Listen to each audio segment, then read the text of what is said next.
본문 말씀은 요한계시록 3장 15에서 17절까지의 말씀입니다. 본문 말씀을 가지고 예수님은 우리가 뜨겁기를 원하실까요? 차갑기를 원하실까요? 라는 제목으로 말씀 나누겠습니다. 본문 말씀은 미지근한 신앙을 회개하고 뜨거운 신앙을 회복하라는 설교로 우리에게 익숙한 모두가 잘 아는 말씀입니다. 그런데 저는 항상 궁금했던 것이 있습니다. 그것은 본문 15절에 차든지 뜨겁든지 하라라고 하신 말씀입니다. 왜냐하면 일반적으로 신앙이 차가운 상태가 부정적으로 여겨지고 뜨거울수록 좋게 여겨지는 경향이 있는데, 본문에서는 예수님이 이 차가운 상태와 뜨거운 상태를 동등하게 여기시는 것처럼 보이기 때문입니다. 이필찬 교수님도 그의 저서에서 다음과 같이 의문을 제시합니다. 15절에서 의문이 하나 생긴다. 예수님은 그들이 뜨겁기를 원하시는 것일까 아니면 차갑기를 원하시는 것일까? 전통적인 관점에서는 차가운 상태가 영적 열정의 결함으로 여겨지는 경향이 있었고, 따라서 이 본문이 차가운 것을 미지근한 것보다 더 좋은 것으로 평가하는 것은 의아하게 여겨졌다. 공감이 가시나요? 그래서 이 시간에는 본문 말씀을 통해 예수님께서 말씀하시고자 했던 바가 무엇인지 함께 살펴보며 은혜를 나누기 원합니다. 첫째로, 뜨거움, 차가움, 미지근함은 단지 열정의 정도를 의미하는 것이 아닙니다. 전통적으로 본문의 온도들을 신앙의 열정의 정도로 보고, 뜨거운 상태는 열정적인 신자, 차가운 상태는 불신자, 미지근한 상태는 명목상의 신자로 이해되어 왔습니다. 이러한 해석은 신앙에는 중간지대가 없다, 차라리 불신자라도 명확한 쪽이 낫다는 교훈으로 이어집니다. 그리고 이런 적용이 우리에게 도전과 유익을 주는 것도 사실입니다. 하지만 이것은 본문이 말하고자 하는 정확한 바는 아닙니다. 그 이유는 다음과 같은데요. 첫째로, 미지근한 신앙이 책망받을 대상인 것은 맞지만, 그렇다고 해서 예수님께서 차라리 차가운 상태, 곧 불신자와 같은 상태가 되라고 말씀하신다고 해석하는 것은 성경 전체의 가르침과 모순됩니다. 둘째로, 미지근하다는 표현은 오늘날 우리들에게는 익숙하지만 성경에서는 성경 전체를 통틀어 이곳에만 등장하는 매우 독특한 표현입니다. 이는 이 단어가 성경 저자들에게 흔히 사용되던 언어는 아니었음을 암시합니다. 따라서 이 단어를 오늘날처럼 우리에게 익숙한 감정이나 열정의 문제로 이해하기보다 당시의 상황과 문맥 안에서 어떤 의도로 이 단어를 사용했는지 살펴보는 것이 적절합니다. 마지막 셋째로, 본문 16절에서 예수님은 네가 미지근하여 뜨겁지도 않고 차갑지도 않으니 내가 너를 내 입에서 토하여 버리겠다고 말씀하십니다. 이는 뜨거움이나 차가움은 예수님께서 받아들일 만한 상태였다는 것입니다. 만약 이것이 단순히 열정의 문제였다면 차가움도 책망의 대상이어야 맞습니다. 그러나 예수님께서 문제 삼으신 것은 오직 미지근함 뿐입니다. 따라서 이 온도들을 열정의 정도로만 해석하는 것은 적절하지 않습니다. 이러한 이유들을 종합해보면 본문에 나오는 뜨거움, 차가움, 미지근함은 단지 열정의 정도만을 의미하는 것이 아니라 라우디 교회의 어떤 상태를 의미하는 비유적인 표현이라는 것을 알 수 있습니다. 그렇다면 예수님께서 책망하신 미지근함은 정확히 어떤 상태일까요? 둘째로, 미지근함은 주님께 아무 유익이 되지 못하는 쓸모없는 상태를 의미합니다. 본문을 바르게 이해하기 위해서는 라오디게아 도시의 배경을 알아야 합니다. 라오디게아는 자체적으로 물을 공급할 수 있는 수원이 없었습니다. 그래서 인근 도시인 히에라볼리에선 약으로 사용하던 뜨거운 물을, 골로새에선 식수로 사용하던 차가운 물을 9.6km 정도의 긴 수도관을 사용해서 끌어다가 썼었는데, 라오디게아에 도착할 즈음엔 차갑지도 뜨겁지도 않은 미지근한 물로 변질되어 마시면 구토를 유발했다고 합니다. 여기서 중요한 점은 원래 뜨거운 물은 뜨거운 대로, 차가운 물은 차가운 대로 쓸모가 있었지만 미지근한 물은 아무런 쓸모가 없는 물이라는 것입니다. 이 배경을 본문에 적용해보면 예수님께서 말씀하신 미지근하다는 표현은 단순히 열정이 식은 상태를 넘어 주님께 아무런 유익이 되지 못하는 무익한 상태를 가리킨다는 것을 알 수 있습니다. 그랜트 오즈번은 다음과 같이 말합니다. 초점은 그들의 영성이 아니라 열매 없는 그들의 행함에 있었고, 이것이 내가 내 행위를 아노니 라는 말로 시작하는 것과도 부합된다.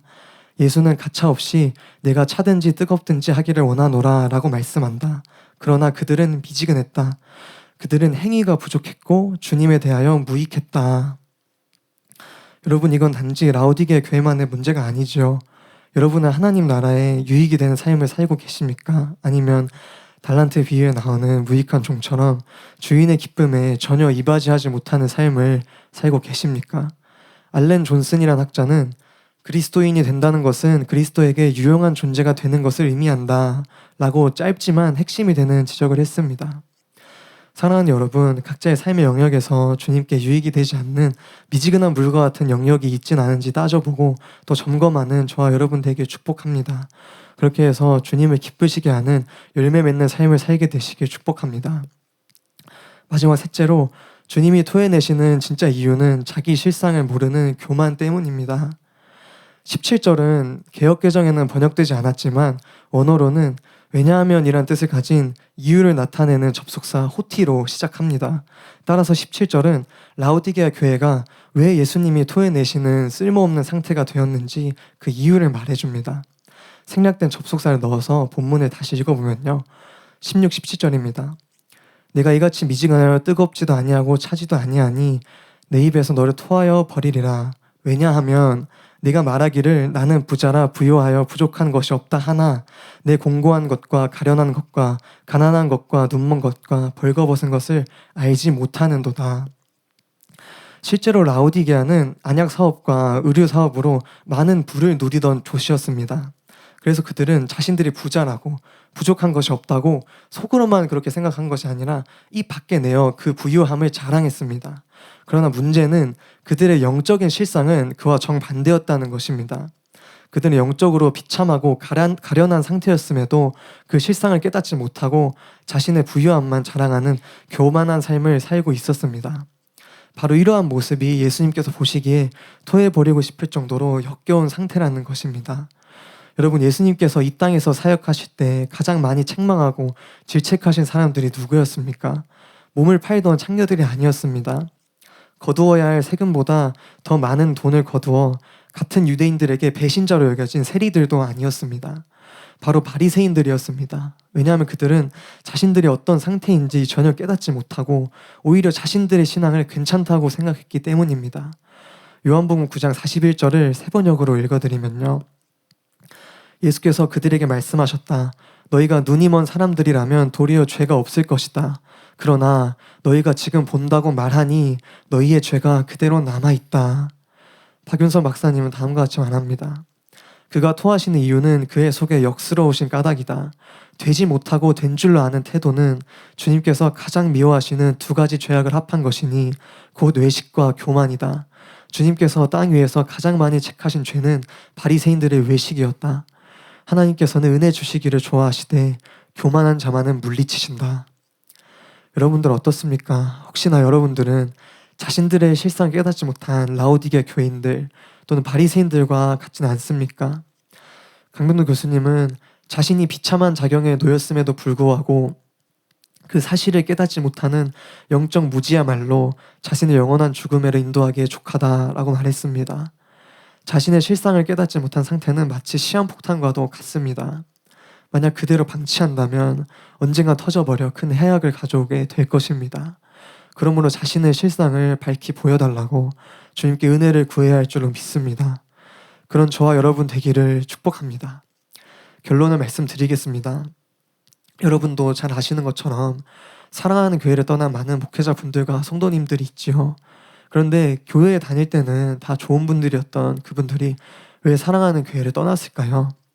많은 이유가 있지만 결정적으로는 자신의 실상을 깨닫지 못했기 때문입니다. 무슨 말입니까? 이 바른 진리와 삼중사역의 중요성과 아프리카에서 일어나는 놀라운 하나님의 역사를 보고도 듣고도 이 교회를 떠난다는 것은 자신 안에 그 이기심, 교만함 등 여러 요인들 때문이지만 결국 그런 이기적이고 교만한 자신의 모습을 보지 못하고 깨닫지 못했기 때문에 저희 교회를 떠나는 것입니다. 사랑하는 여러분, 자신의 실상을 더욱 깨닫게 되는 은혜가 저와 여러분에게 있게 되기를 축복합니다. 자신이 얼마나 교만한지, 얼마나 이기적인지, 얼마나 음란하고 탐욕적인지, 그리고 하나님의 은혜가 아니면 자신이 얼마나 아무것도 아닌 자인지 깨닫게 되는 은혜가 저와 여러분에게 있기를 축복합니다. 그렇게 함으로 익어갈수록 고개를 숙이는 벼처럼 시간이 지날수록 자신의 고백이 점점 더 겸손해지는 바울처럼 겸손해지는 저와 여러분 되기를 축복합니다. 그래서 주님을 더욱 기쁘게 해드리는 삶을 사는 저와 여러분 되기를 예수님의 이름으로 축복합니다.